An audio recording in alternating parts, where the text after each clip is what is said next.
So the beef between Kandi and Tamar continues on, with Kandi calling Tamar a clown for her comments on her restaurant OLG, and Tamar responding and deleting, talking about Kandi's singing on The Real Housewives of Atlanta.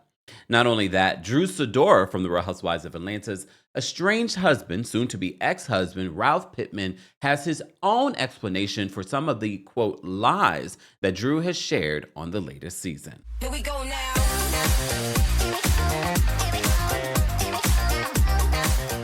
Welcome back to the Kempire channel, your number one source for pop culture news and music, entertainment, reality TV, and so much more. As always, be sure to like this video, subscribe to the channel, and hit that notification bell so you never miss out on breaking news when we go live or when we upload. We'll start with the Drew stuff of it all. So as you know, during the current season of The Real Housewives of Atlanta, Drew has said that the situation with Ralph has led for him living in the basement. She can't go down to the basement without prior approval. And she also claimed that he was trying to get percentages of her business. He was asking for alimony. He was asking for child support.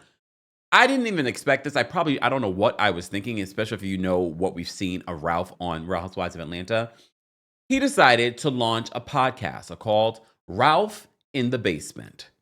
I had the conversation. I sat down with her and I was like, listen, look, based on everything that's going on, I think we should go our separate ways. I think, we fit there.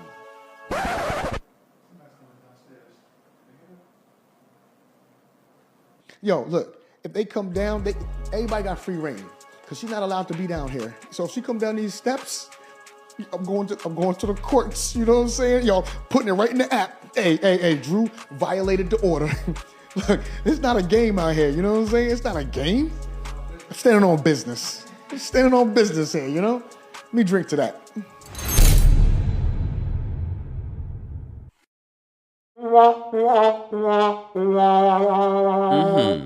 Okay. Not only that, he released a statement yesterday with all of his truth. So I want to go through that in regards to what Ralph had to say on his social media. So Ralph says this: since Drew, first of all, he captions this by saying, "Stop thinking everything you hear is true. By the end of this, people will owe me an apology and I want it by Monday." Sir, you're not getting an apology. We don't want to even be in this group chat. Hell no. We know that this is a storyline. We know that Drew Sidora lies. Okay? She wakes up in the morning like, what lie can I tell today? Name them. Name them. Well, what you did was ridiculous. Name them. Not having. Name 'em. Well, be quiet. So But I feel like you both are cut from the same cloth. So he then says in his public statement, since Drew publicized sensitive and disparaging information surrounding our divorce on RHOA, etc., I need to provide facts and complete details as the blogs are now spreading false and incomplete information. 1, the judge ordered that I move to the basement due to false allegations. 2, the judge ordered that I continue to pay all costs associated with the home and all vehicles, which I paid over 10 years. 3, the judge ordered that Drew has temporary primary custody of the kids. Why? What happened? What did she accuse you of that led you to being in the basement? 4, I have no idea where this asinine request for child support or alimony came from. It's not true, and you can't believe everything you hear. 5, the reason I'm in the house is because my kids mean the world to me, and I refuse to lose access to them like many other dads. Right now, I can see them every day. If I left, I can only see them every other weekend. Okay, fine, but how long are we going to be doing this for? At some particular point, it will be you have to see them on a schedule. So wouldn't it be better to at least start that process versus living in a home? Can you imagine the energy? Kids are not dumb. They see that mom and dad are not getting along, they're separated, and they're under the same roof and have to communicate through an app. As soon as we heard that, that told me everything that I needed to know that happened in this relationship. It got so bad between Drew and Ralph that they were ordered to communicate through an app where the judge sees it. He's not done though. He says, number 6, as details of our 2-year divorce are being made public, I'm taking the liberty to support men and families as they navigate unfortunate circumstances via my YouTube channel, sir.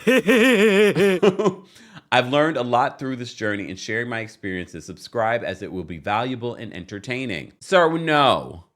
We're still waiting on the book where you claim to be writing in honor of being a stepdad. Okay? And that all fell apart too. Lastly, I don't have any animosity towards Drew. I'm still taking care of her, my family, and have taken care of her family over our 10-year marriage, regardless if she acknowledges it or not. Put some respect on my name. Sir, you don't have any respect, any self-respect.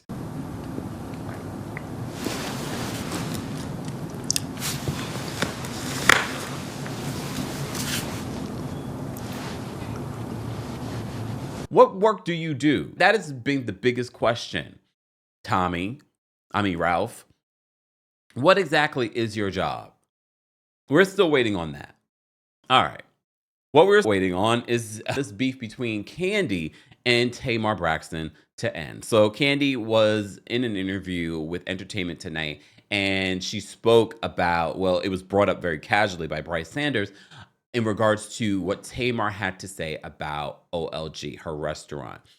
And I know some of you have asked, why didn't I talk about this when it happened a few weeks ago?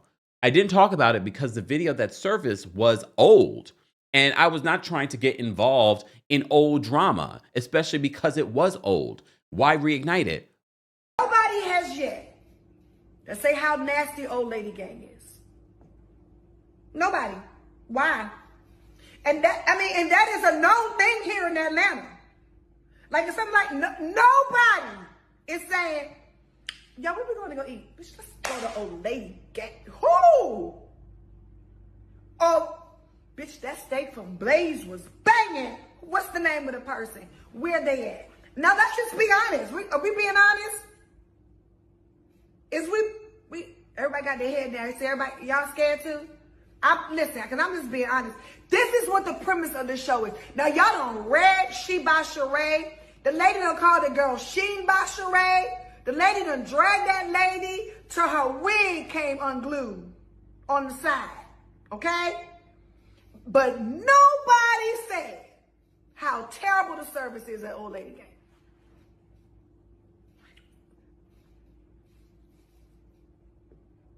And if your food come out cold, you got to pay for it anyway. And if your food is wrong, you got to pay for it anyway. Then Tamar decided to respond because she also confirmed that, yes, this was old footage. Fine. Bryce brought this up during his interview with Kandi, and Kandi basically says, I'm not playing games with clowns. As far as Kandi and the gang, yeah, we did have a conversation about doing another season, but then, I don't know, it didn't come together. So Todd and I are still thinking about doing it somewhere else. Okay. Could bring it back. You got all those restaurants. You can, invite Tamar on to. You will not be bringing her in my interview. Can you believe that she's still on you? I'm not playing games with clowns. Like, I'm not gonna be in the circus with you, sweetheart. Like, we're not doing it ever again. So Tamar posted and deleted a post of Kandi singing. You remember when Kandi, they were doing a group event and Kandi ended up singing, and she captioned Kandi singing because that seems to be the only thing that she can come at Kandi for. Kandi is fairly successful in almost a lot of different aspects in life. Tamar, who we just talked about yesterday, who was having beef with Craig Stewart, posted her singing, Kandi singing, and captioned it, "Clown on Fire."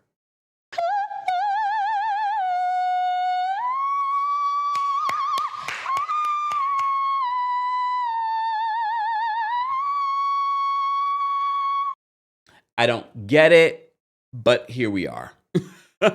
Here's the thing.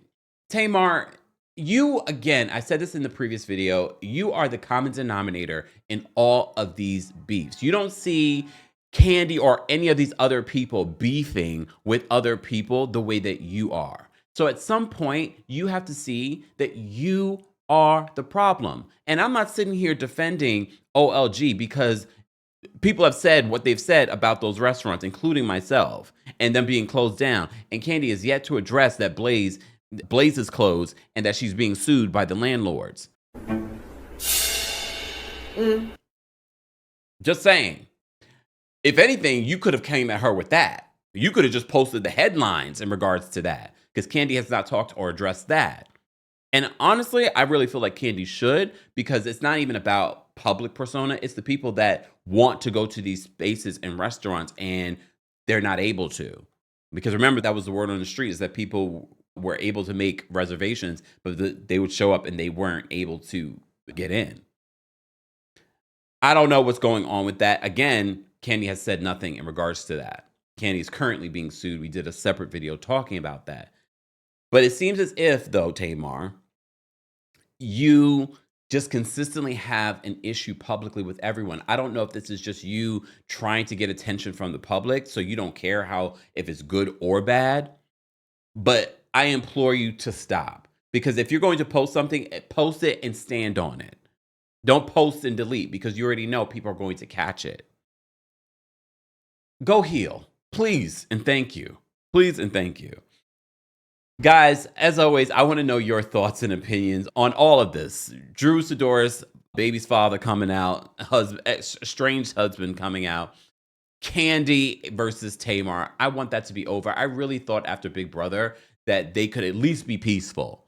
At least be peaceful. Not best friends, but at least be peaceful.